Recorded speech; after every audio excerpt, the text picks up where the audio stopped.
Who is a musical artist that everyone around you is pretty unfamiliar with and you love them? I'll go first. I'm going to pick a band called Four Brothers that was active in Zimbabwe in the late 20th century.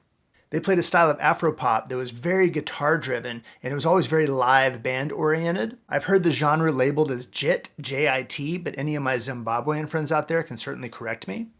And here are some characteristics of their style. One, the songs are almost always in 12/8, so there's 4 beats per measure, but each beat is subdivided into 3. 1, 2, 3, 4, 5, 6, 7, 8, 9, 10, 11, 12. That way, the number of eighth notes in the measure is divisible by 2, 3, 4, 6. All of these polyrhythms are possible. Secondly, the drum style hardly ever uses the snare drum. It's almost always hi-hat and kick, and it's a very up and down style. Third, it's very guitar line driven. They don't play chords. They have these interlocking 2 different guitar parts, maybe 3, and then there's also the bass, and they're all playing a polyrhythmic style together. Fourth, the harmonies are generally pretty simple, which I like because the rhythm is so complex. If it was really harmonically complicated, it would almost be kind of jazz fusion-y, I feel, which would be great, but I kind of like how it's a kind of unassuming pop sound, but with all this complexity. I'll show you some snippets of some of my favorite tracks. Listen to this track that I think is called Revingo, but all of my pronunciations are going to be off. The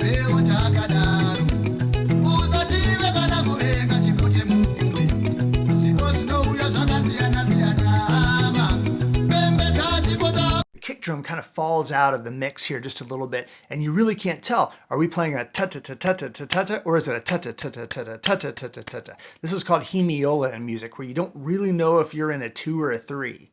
One of Four Brothers' absolute favorite things to do is to surprise you with the rhythm at the beginning of the song. Listen to this track, kind of feel how you think the beat is going to be whenever the drums enter, and then see what happens.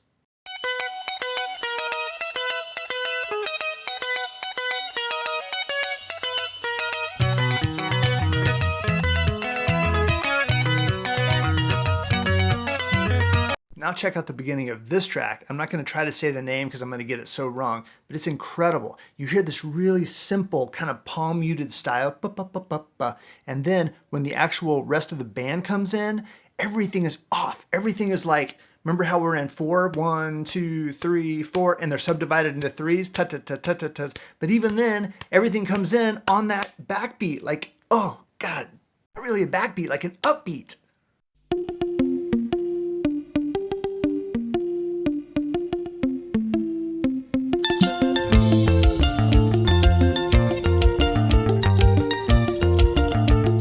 Just listen to that track with headphones on, listen to the original guitar part, and when everything else comes in, see if you can keep listening to that original part. I've always been a big fan of 20th century American minimalism and kind of classical music spheres, and I think that Philip Glass would love having written this track. Listen to just a little bit of this final track I'm going to show you. It's called Rufu, which I believe in the language of Shoni means death. And to me, this is one of those songs that is a holy song for me. Often in their songs, they will have an introduction, then a vocal section, then another guitar riff section in the middle, and they'll alternate the sections. And when that next guitar riff section in the middle comes in, listen to all the beat anticipations, how the lead guitar plays ahead of the beat.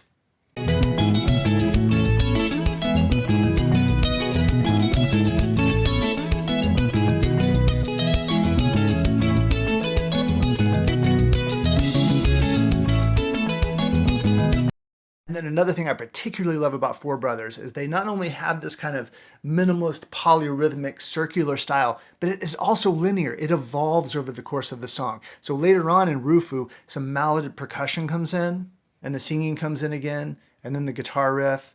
Oh, it's just beautiful.